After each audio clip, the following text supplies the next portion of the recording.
ಮೈಸೂರಿನ ರಾಜ ಒಡೆಯರು ಪ್ರಪ್ರಥಮವಾಗಿ ಸ್ವಾತಂತ್ರ್ಯ ಘೋಷಿಸಿಕೊಂಡ ಮೇಲೆ ಉಳಿದ ಸಾಮಂತರು ಕೂಡ ಸ್ವಾತಂತ್ರ್ಯಕ್ಕಾಗಿ ಹವಣಿಸಿ ಸ್ವಾತಂತ್ರ್ಯ ಘೋಷಿಸಿಕೊಂಡರು. ಅವರಲ್ಲಿ ಜಿಂಜಿ ಮಧುರೆ ನಾಯಕರು ಸೇರಿದ್ದರು. ಇಂತಿರುವಾಗಲೇ ಗೋಲ್ಕೊಂಡದಿಂದ ಬಂದ ಗೂಢಚಾರರಿಂದ ಒಂದು ಭಯಂಕರ ಸುದ್ದಿ ತಿಳಿಯಿತು. ಉದಯಗಿರಿಯಲ್ಲಿ ತಮಗಾದ ಪರಾಭವದಿಂದ ಅಪಮಾನಿತರಾದ ಅಬ್ದುಲ್ ಕುತುಬ್ ಶಾರು ವಿಜಯನಗರದ ಮೇಲೆ ಸೇಡು ತೀರಿಸಿಕೊಳ್ಳಲು ದೊಡ್ಡದೊಂದು ಸೈನ್ಯವನ್ನು ವೆಲ್ಲೂರಿನ ಮೇಲೆ ಕಳುಹಿಸಿಕೊಟ್ಟಿದ್ದಾರೆಂದು. ಈ ಸುದ್ದಿಯಿಂದ ಮೊದಲೇ ಹೆದರಿದ್ದ ಸಾಮ್ರಾಟರಿಗೆ ಮತ್ತೊಂದು ಭಯಂಕರವಾದ ಸುದ್ದಿ ಕಾದಿತ್ತು. ಮಧುರೆಯ ತಿರುಮಲ ನಾಯಕರು ತಾವೊಬ್ಬರೇ ದ್ರೋಹ ಬಗೆಯಲು ತೃಪ್ತಿಗೊಳ್ಳದೆ ಇದುವರೆಗೆ ಸಾಮ್ರಾಜ್ಯಕ್ಕೆ ನಿಷ್ಠೆಯಿಂದ ಸೇವಿಸುತ್ತಿದ್ದ ತಂಜಾವೂರಿನ ವಿಜಯರಾಘವ ನಾಯಕರನ್ನು ಎತ್ತಿಕಟ್ಟಿ ಅವರ ನೆರವಿನಿಂದ ತಿರುಮಲರಾಯರಿಗೆ ಸಿಂಹಾಸನವನ್ನು ದೊರಕಿಸಿಕೊಡುವ ನೆಪದಲ್ಲಿ ಶ್ರೀರಂಗರಾಯರನ್ನು ಪದಚ್ಯುತಿಗೊಳಿಸಲು ಕಾರ್ಯಯೋಜನೆ ರೂಪಿಸಿದ್ದರು. ಅವರಿಗೆ ಜಿಂಜಿ ನಾಯಕರು ನೆರವಾಗುವ ಆಶ್ವಾಸನವಿತ್ತಿದ್ದರು. ಒಟ್ಟಾರೆಯಾಗಿ ಮಧುರೆಯ ತಿರುಮಲ ನಾಯಕರು, ತಂಜಾವೂರಿನ ವಿಜಯರಾಘವ ನಾಯಕರು, ಜಿಂಜಿಯ ತುಪಾಕಿ ನಾಯಕರು ಹಾಗೂ ಕಾವೇರಿ ಕೋಟೆಯ ಜಗರಾಯರು ಮಧುರೆಗೆ ತೆರಳಿ ಅಲ್ಲಿ ನಡೆಯಲಿರುವ ಮೀನಾಕ್ಷಿ ಅಮ್ಮನವರ ಉತ್ಸವದ ನೆಪವೊಡ್ಡಿ ಶ್ರೀರಂಗರಾಯರನ್ನು ಸಿಂಹಾಸನದಿಂದ ಕೆಳಗುರುಳಿಸುವ ರಹಸ್ಯ ಪಿತೂರಿ ನಡೆಸಲು ಮುಂದಾದರು. ಇದಕ್ಕೆ ಅಯ್ಯಪ್ಪ ನಾಯಕರೇ ಸೂತ್ರಧಾರಿಗಳಾಗಿದ್ದರು. ಇದನ್ನೆಲ್ಲ ಗುಪ್ತಚರರಿಂದ ಅರಿತ ಶ್ರೀರಂಗರಾಯರು ಚಿನ್ನಮಲ್ಲ ಶೆಟ್ಟಿಯವರನ್ನು ವೆಲ್ಲೂರಿನ ರಕ್ಷಣೆಗೆ ಬಿಟ್ಟು ತಾವು ಸೂಕ್ತ ಸೈನಿಕರನ್ನು ಕರೆದುಕೊಂಡು ಮಧುರೆಯ ಹೊರವಲಯದಲ್ಲಿ ಶಿಬಿರ ಹೂಡಿದರು. ಮೊದಲಿಗೆ ಮಧುರೆ ತಿರುಮಲ ನಾಯಕರಿಗೆ ಪತ್ರ ಬರೆದಿದ್ದರೂ ಅವರು ಯಾವುದೇ ಉತ್ತರ ಕೊಡದ ಕಾರಣ ಸಾಮ್ರಾಟರೇ ವಿಷಯ ಕೊಡದೆ ಮಧುರೆಗೆ ಧಾವಿಸಿ ಬಂದಿದ್ದರು.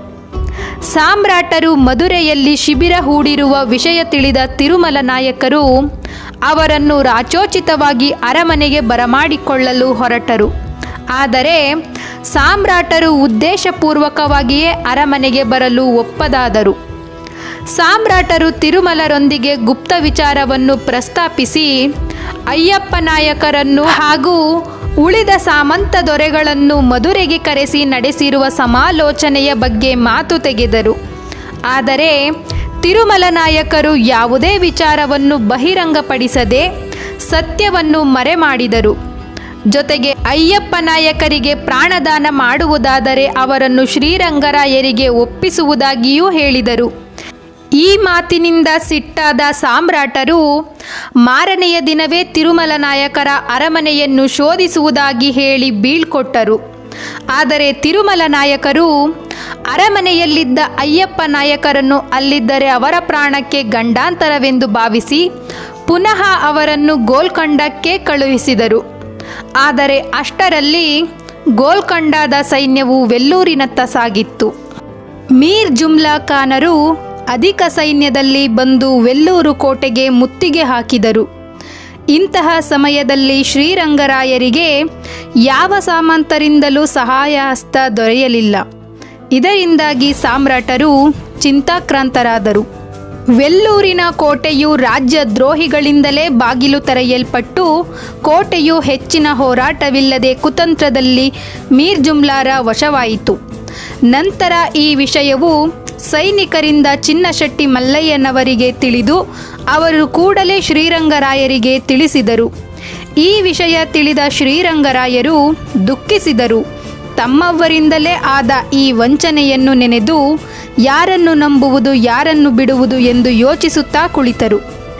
ಚಿನ್ನಶೆಟ್ಟಿ ಮಲ್ಲಯ್ಯನವರ ನೆರವಿನಂತೆಯೇ ಶ್ರೀರಂಗರಾಯರನ್ನು ಹಾಗೂ ಅವರ ಪತ್ನಿ ಮಕ್ಕಳನ್ನು ಅಲ್ಲಿಂದ ತಪ್ಪಿಸಿಕೊಳ್ಳುವಂತೆ ಕಳುಹಿಸಲಾಯಿತು. ಶ್ರೀರಂಗರಾಯರು ಮೊದಲಿಗೆ ಹೇಡಿಯಂತೆ ತಪ್ಪಿಸಿಕೊಳ್ಳಲು ಇಚ್ಛಿಸದೆ ಪ್ರತಿಭಟಿಸಿ ನಂತರ ಅಮಾತ್ಯರ ಬಲವಂತಕ್ಕೆ ಪತ್ನಿಯರನ್ನು ಹಾಗೂ ಮಕ್ಕಳನ್ನು ಕರೆದುಕೊಂಡು ರಾಜಧಾನಿಯಿಂದ ತೆರಳಲು ಸಿದ್ಧರಾದರು. ಮೊದಲಿಗೆ ಶ್ರೀರಂಗರಾಯರು ಪ್ರಮುಖ ಸೇನಾನಿಯಾದ ವೆಂಕಟೇಶಯ್ಯನವರೊಡನೆ ತಮ್ಮ ಪತ್ನಿಯರನ್ನು ಮಕ್ಕಳನ್ನು ಕಳುಹಿಸಿ ನಂತರ ಅವರು ರಾಜಭಂಡಾರದ ರಕ್ಷಣೆಗೆ ಹೊರಟರು.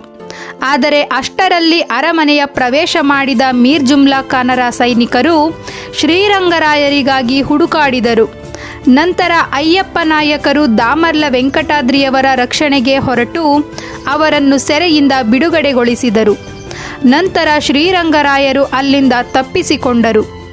ಆದರೆ ಶತ್ರು ಸೈನಿಕರೊಡನೆ ಹೋರಾಟದಲ್ಲಿ ನಿರತರಾಗಿದ್ದ ಚಿನ್ನಶೆಟ್ಟಿ ಮಲ್ಲಯ್ಯನವರು ಶತ್ರುಗಳ ವಶವಾದರು.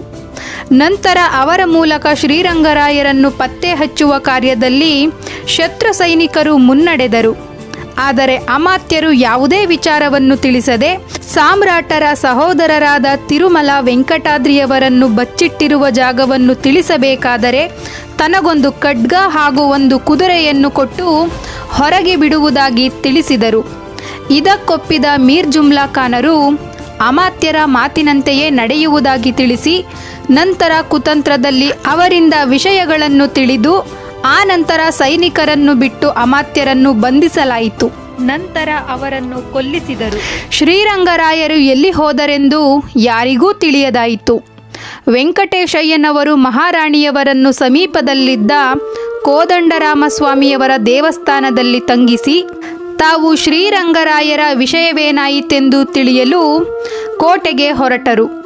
ಅಲ್ಲಿಗೆ ಹೋದ ವೆಂಕಟೇಶಯ್ಯನವರಿಗೆ ಅಚ್ಚರಿಯಾಯಿತು. ಸಾಮ್ರಾಟರು ಕಾಣೆಯಾಗಿದ್ದು ಅಮಾತ್ಯರು ಶತ್ರುಗಳಿಗೆ ಸೆರೆ ಸಿಕ್ಕಿದ್ದರು. ಕಾಣೆಯಾಗಿದ್ದ ಶ್ರೀರಂಗರಾಯರನ್ನು ಹಾಗೂ ಅವರ ಪತ್ನಿಯರನ್ನು ಹಿಡಿದು ತರಲು 100 ಗೂಢಚಾರರನ್ನು ಪತ್ತೇದಾರಿಕೆಗೆ ಬಿಟ್ಟು ನಂತರ ಅವರನ್ನು ಕರೆತಂದವರಿಗೆ ಸೂಕ್ತ ಬಹುಮಾನ ನೀಡುವುದಾಗಿ ಘೋಷಿಸಿದ್ದರು. ಇನ್ನು ತಿರುಮಲರನ್ನು ಸಿಂಹಾಸನದ ಮೇಲೆ ಕೂರಿಸಿ ಅವರನ್ನು ಸಾಮ್ರಾಟರೆಂದು ಘೋಷಿಸಿ ಪ್ರಜೆಗಳು, ಸೈನಿಕರು, ಅರಮನೆಯ ಆಸ್ಥಾನಿಕರು ಅವರನ್ನು ಒಪ್ಪಿಕೊಳ್ಳುವಂತೆ ಮಾಡಲು ಅವರಿಗೆ ಸೂಕ್ತ ರೀತಿಯಲ್ಲಿ ಒಡವೆ, ಆಭರಣ, ನಾಣ್ಯಗಳನ್ನು ಹಂಚಿದರು. ಈ ವಿಷಯವನ್ನೆಲ್ಲ ತಿಳಿದುಕೊಂಡ ವೆಂಕಟೇಶಯ್ಯನವರು ಮರಳಿ ಮಹಾರಾಣಿಯವರ ಸನ್ನಿಧಾನಕ್ಕೆ ತೆರಳುವಷ್ಟರಲ್ಲಿ ಅಲ್ಲೊಂದು ಅವಘಡವಾಯಿತು. ಅಯ್ಯಪ್ಪ ನಾಯಕರ ಸೈನಿಕರ ತಂಡವೊಂದು ಮಹಾರಾಣಿಯವರನ್ನು ಯಾರೋ ಊರಿನ ಶ್ರೀಮಂತರೆಂದು ತಿಳಿದು ಅವರನ್ನು ಬಂಧಿಸಿದ್ದರು. ಅಷ್ಟರಲ್ಲಿ ಆ ಜಾಗಕ್ಕೆ ಬಂದ ವೆಂಕಟೇಶಯ್ಯನವರು ಅವರನ್ನು ಚಾಣಾಕ್ಷತನದಿಂದ ಬಿಡುಗಡೆಗೊಳಿಸಿ ನಂತರ ಅದೇ ಸೈನಿಕರ ಕಣ್ಣು ತಪ್ಪಿಸಿ ಅಲ್ಲಿಂದ ಅವರ ಕುದುರೆಗಳನ್ನೇ ಏರಿಕೊಂಡು ತಂಜಾವೂರಿನ ವಿಜಯರಾಘವರ ನೆರವು ಪಡೆಯಲು ಹೊರಟರು. ಅಷ್ಟರಲ್ಲಿ ಅವರು ನಡೆಯುತ್ತಿದ್ದ ದಾರಿಯಲ್ಲಿ ಕತ್ತಲಾದ ಕಾರಣ ಪಕ್ಕದಲ್ಲೇ ಇದ್ದ ಹಳ್ಳಿಯೊಂದರಲ್ಲಿ ತಂಗಿದ್ದರು. ಆದರೆ ಅಲ್ಲಿ ಜೋಗಯ್ಯ ನಾಯಕರೆಂಬುವವರು ವೆಂಕಟೇಶಯ್ಯನವರನ್ನು ಸಂದರ್ಶಿಸಿ ಅವರನ್ನು ವಿಚಾರಿಸಿ ತಮ್ಮ ಗುಡಿಸಲಿನಲ್ಲಿ ಅವರು ಉಳಿದುಕೊಳ್ಳಲು ಏರ್ಪಾಡು ಮಾಡಿದರು. ಜೋಗಯ್ಯ ನಾಯಕರು ಆ ಊರಿನ ಚೋರ ನಾಯಕರಾದ ತಂಬುಚ್ಚಿ ನಾಯಕರ ಬಲಗೈ ಬಂಟರಾಗಿದ್ದರು. ತಂಬುಚ್ಚಿ ನಾಯಕರು ಚೋರ ಸೀಮೆಯ ಅಧಿಪತಿಯಾಗಿದ್ದರು. ಅವರು ಹುಟ್ಟಿನಿಂದ ಚೋರರಾಗಿರಲಿಲ್ಲ. ಮಧುರೆಯ ತಿರುಮಲ ನಾಯಕರಿಂದಾದ ಅನ್ಯಾಯದಿಂದ ಅವರು ಈ ಚೋರ ವೃತ್ತಿಯಲ್ಲಿ ತೊಡಗಿದ್ದರು. ತಿರುಮಲ ನಾಯಕರ ಮೇಲೆ ಸೇಡು ಬಗೆಯಲು ಹೊಂಚು ಹಾಕುತ್ತಿದ್ದರು. ಇವರಿಗೆ ತಂಜಾವೂರಿನ ವಿಜಯರಾಘವ ನಾಯಕರ ಬೆಂಬಲವಿದ್ದ ಕಾರಣ ವಿನಾಕಾರಣವಾಗಿ ಮಧುರೆಗೆ ದಾಳಿ ಇಡುವಂತಿರಲಿಲ್ಲ. ತಂಬುಚ್ಚಿ ನಾಯಕರಿಗೆ ತಂಬಿ ಎಂಬ ಹೆಸರಿತ್ತು. ಅವರು ಮಧುರೆ ರಾಜ್ಯಕ್ಕೆ ಸೇರಿದ ರಾಮನಾಡಿನ ಕಟ್ಟನ್ ಸೇತುಪತಿ ದೊರೆಯ ಮಗನಾಗಿದ್ದರು. ಸೇತುಪತಿಯವರು ರಾಮನಾಡಿನ ದೊರೆಯಾಗಿ ಮಧುರೆ ನಾಯಕರಿಗೆ ಸಲ್ಲಿಸಬೇಕಾದ ಕಪ್ಪ ಕಾಣಿಕೆಗಳನ್ನು ಸಲ್ಲಿಸುತ್ತಿದ್ದರು ಹಾಗೂ ನ್ಯಾಯವಾಗಿ ರಾಜ್ಯವಾಳುತ್ತಿದ್ದರು. ಸೇತುಪತಿಯವರಿಗೆ 2 ಮಕ್ಕಳಲ್ಲಿ ತಂಬುಚ್ಚಿ ನಾಯಕರು ಗಾಂಧರ್ವ ಪತ್ನಿಯಲ್ಲಿ ಹುಟ್ಟಿದ್ದರು. ಮತ್ತೊಬ್ಬರು ದಳವಾಯಿ ಸೇತುಪತಿಯಾಗಿದ್ದರು. ಇದೇ ಕಾರಣದಿಂದ ಅಣ್ಣ ತಮ್ಮಂದಿರಲ್ಲಿ ಅಂತಃಕಲಹಗಳು ಆರಂಭವಾಗಿದ್ದವು. ಕಟ್ಟನ್ ಸೇತುಪತಿಯವರ ನಂತರ ಸಿಂಹಾಸನಕ್ಕೆ ಜಗಳಗಳುಂಟಾಗಿ ಅವರು ದ್ವೇಷಿಗಳಾಗಿದ್ದರು. ತಂಬುಚ್ಚಿ ನಾಯಕರು ಇದೇ ಕಾರಣವಾಗಿ ತಿರುಮಲ ನಾಯಕರಲ್ಲಿ ನ್ಯಾಯ ದೊರಕಿಸಿಕೊಡಲು ಬೇಡಿ ಬಂದರು. ಮಧುರೆಯ ನಾಯಕರು ಅಂತೆಯೇ ಸೈನಿಕರನ್ನು ಕಳುಹಿಸಿ ಯುದ್ಧದ ಮೂಲಕ ಜಯಗಳಿಸಿ ಸಿಂಹಾಸನವನ್ನು ತಂಬುಚ್ಚಿ ನಾಯಕರಿಗೆ ಗಳಿಸಿಕೊಟ್ಟರು. ಇಂತಿರುವಾಗಲೇ ಯುದ್ಧದಲ್ಲಿ ಸೋತು ತಪ್ಪಿಸಿಕೊಂಡಿದ್ದ ದಳವಾಯಿ ಸೇತುಪತಿಯನ್ನು ತಿರುಮಲರ ಸೈನಿಕರು ಸೆರೆ ಹಿಡಿದು ನಾಯಕರ ಮುಂದೆ ನಿಲ್ಲಿಸಿದರು. ನಂತರ ತಿರುಮಲ ನಾಯಕರು ದಳವಾಯಿ ಸೇತುಪತಿಯನ್ನು ಉದಾರವಾಗಿ ಕ್ಷಮಿಸಿ ಅವರನ್ನು ಯುವರಾಜ ಪದವಿಗೇರಿಸಿದರು. ಇದನ್ನು ಸಹಿಸದ ಕಟ್ಟನ್ ಸೇತುಪತಿಯವರ ಅಳಿಯಂದಿರಾದ ರಘುನಾಥ ತೇವ ಹಾಗೂ ನಾರಾಯಣ ತೇವರು ಈ ವ್ಯವಸ್ಥೆಯನ್ನು ಖಂಡಿಸಿ ತಂಬುಚ್ಚಿ ನಾಯಕರನ್ನು ಸಿಂಹಾಸನದಿಂದ ಉರುಳಿಸಲು ಮರನರೆಂಬ ಜನರನ್ನು ಎತ್ತಿ ಕಟ್ಟಿ ರಾಜ್ಯದಲ್ಲಿ ಅನಾಯಕತೆಯನ್ನು ಉಂಟು ಮಾಡಿದ್ದರು. ನಂತರ ಎಲ್ಲೆಲ್ಲೂ ತಂಬುಚ್ಚಿ ನಾಯಕರ ವಿರುದ್ಧ ದಂಗೆ ಗಲಭೆಗಳು ನಡೆದವು. ಇದನ್ನೆಲ್ಲ ಅಡಗಿಸಲು ತಂಬುಚ್ಚಿ ನಾಯಕರಿಂದ ಸಾಧ್ಯವಾಗದೆ ಅವರು ಮತ್ತೆ ತಿರುಮಲ ನಾಯಕರಲ್ಲಿ ಸಹಾಯ ಕೋರಿ ಬಂದರು. ಈ ಸಂದರ್ಭದಲ್ಲಾಗಲೇ ತಂಬುಚ್ಚಿ ನಾಯಕರ ವಿಷಯದಲ್ಲಿ ಮನಸ್ಸು ಕೆಡಿಸಿಕೊಂಡಿದ್ದ ತಿರುಮಲ ನಾಯಕರು ತಂಬುಚ್ಚಿ ನಾಯಕರ ವಿರುದ್ಧ ಸೈನಿಕರನ್ನು ಬಿಟ್ಟು ಅವರನ್ನು ಸಿಂಹಾಸನದಿಂದ ಕೆಳಗಿಳಿಸಲು ದಳವಾಯಿ ಸೇತುಪತಿಯರನ್ನೇ ನೇಮಿಸಿದರು. ಈ ವಿಷಯವಾಗಿ ಕೋಪಗೊಂಡಿದ್ದ ತಂಬುಚ್ಚಿ ನಾಯಕರು ಸಿಂಹಾಸನದಲ್ಲಿದ್ದ ತಮ್ಮ ಸೋದರರನ್ನು ಕೊಂದು ಮತ್ತೆ ಸಿಂಹಾಸನದಲ್ಲಿ ಮಂಡಿಸಿದರು. ತಿರುಮಲ ನಾಯಕರು ಮತ್ತೆ ಸೈನಿಕರನ್ನು ಬಿಟ್ಟು ತಂಬುಚ್ಚಿ ನಾಯಕರ ವಿರುದ್ಧ ಕಳುಹಿಸಿದಾಗ ಅವರು ಹೋರಾಟದಲ್ಲಿ ಮೂರ್ಛೆ ಹೋಗಿದ್ದರು. ಇದರಿಂದ ತಂಬುಚ್ಚಿ ನಾಯಕರು ಸತ್ತರೆಂದು ಭಾವಿಸಿ ಸೈನಿಕರು ನಂತರ ತಿರುಮಲ ನಾಯಕರ ಘೋಷಣೆಯಂತೆ ಸೇತುಪತಿಯವರ ಅಳಿಯಂದಿರಾದ ರಘುನಾಥ ತೇವರನ್ನು ಸಿಂಹಾಸನಕ್ಕೇರಿಸಿದರು. ಆ ನಂತರ ತಂಬುಚ್ಚಿ ನಾಯಕರು ತಮ್ಮ ವಿಶ್ವಾಸದ ಮಿತ್ರರಿಂದ ಶುಶ್ರೂಷೆ ಪಡೆದು ಮಧುರೆ ನಾಯಕರಿಗೆ ಮನವಿ ಪತ್ರ ಸಲ್ಲಿಸಿದಾಗ ತಿರುಮಲ ನಾಯಕರು ತಂಬುಚ್ಚಿ ನಾಯಕರನ್ನು ದೇಶದ್ರೋಹಿ ಕೊಲೆಪಾತಕನೆಂದು ಸಾರಿದರು ಹಾಗೂ ಅವರನ್ನು ಸೆರೆ ಹಿಡಿದು ಶಿಕ್ಷಿಸಲು ಸಾರಿದ್ದರು. ಇದೇ ಕಾರಣದಿಂದ ತಂಬುಚ್ಚಿ ನಾಯಕರು ಅಲ್ಲಿಂದ ಹೊರಟು ಚೋರಮಂಡಲದಲ್ಲಿ ತಮ್ಮದೇ ಆದ ಸೈನ್ಯವನ್ನು ಕಟ್ಟಿ ತಮ್ಮ ಮಾನವೀಯ ಸದ್ಗುಣಗಳಿಗೆ ತಿಲಾಂಜಲಿ ಇಟ್ಟು ಚೋರನಾಡಿನಲ್ಲಿ ಪೈಶಾಚಿಕ ಪ್ರಭುತ್ವವನ್ನೂ ನಡೆಸಿದ್ದರು. ಅವರು ತಮ್ಮ ಕಣ್ಣಿಗೆ ಬಿದ್ದ ಸುಂದರ ಸ್ತ್ರೀಯರನ್ನು ಅಪಹರಿಸಿ ತಂದು ಅವರ ಮಾನಭಂಗ ಮಾಡಿ ತಮ್ಮ ಅಂತಃಪುರಕ್ಕೆ ಸೇರಿಸಿಕೊಳ್ಳುತ್ತಿದ್ದರು. ತಮ್ಮನ್ನು ವಿರೋಧಿಸಿದವರನ್ನು ನಿಷ್ಕರುಣೆಯಿಂದ ಕೊಲ್ಲುತ್ತಿದ್ದರು. ಹೀಗಾಗಿ ತಂಬುಚ್ಚಿ ನಾಯಕರು ಹೇಳಿದ ಮಾತೆ ಚೋರಮಂಡಲದಲ್ಲಿ ರಾಜಶಾಸನವಾಗಿತ್ತು. ತಂಬುಚ್ಚಿ ನಾಯಕರು ಕಾಳಿಕಾದೇವಿಯ ಉಪಾಸಕರಾಗಿದ್ದರು. ಸುತ್ತಮುತ್ತಲಿನ ಚೋರರೆಲ್ಲರೂ ವರ್ಷಕ್ಕೊಮ್ಮೆ ಕಾಳಿಮಲೈನಲ್ಲಿ ನಡೆಯುತ್ತಿದ್ದ ಉತ್ಸವಕ್ಕೆ ಭಾಗಿಯಾಗುತ್ತಿದ್ದರು. ಇಂತಹ ಸಂದರ್ಭದಲ್ಲಿ ದೇವಿಗೆ ಪೂರ್ಣ ಗರ್ಭಿಣಿಯಾದ ಯುವತಿಯನ್ನು ಬಲಿ ಕೊಡುವ ಪದ್ಧತಿ ಇತ್ತು. ಜೋಗಯ್ಯ ನಾಯಕರು ತಮಗೆ ದೊರೆತ ವೆಂಕಟೇಶಯ್ಯ ಹಾಗೂ ಸಾಮ್ರಾಟರ ಪತ್ನಿಯರನ್ನು ಬಂಧಿಸಿ ತಂಬುಚ್ಚಿ ನಾಯಕರ ಸಮ್ಮುಖಕ್ಕೆ ಕರೆತಂದು ಒಪ್ಪಿಸಿದರು. ಹೀಗಿರುವಲ್ಲಿ ಅವರಿಗೆ ಅಲ್ಲಿಯೇ ಕಾಳಿಕಾ ಪೂಜೆ ನೆರವೇರಿಸುತ್ತಿದ್ದ ಅರ್ಚಕರು ಹಾಗೂ ಅವರ ತಾಯಿಯು ಸಹಾಯ ನೀಡಿದ್ದರಾದರೂ ತಂಬುಚ್ಚಿ ನಾಯಕರಿಂದ ಮಾತ್ರ ತಪ್ಪಿಸಿಕೊಳ್ಳಲಾಗಿರಲಿಲ್ಲ. ಇಂತಹ ವೇಳೆಯಲ್ಲಿ ತಂಬುಚ್ಚಿ ನಾಯಕರಿಗೆ ವೆಂಕಟೇಶಯ್ಯನವರು ತಾವು ಸಾಮ್ರಾಟ್ ಶ್ರೀರಂಗರಾಯರ ಕಡೆಯವರೆಂದು ಹೇಳಿದರು.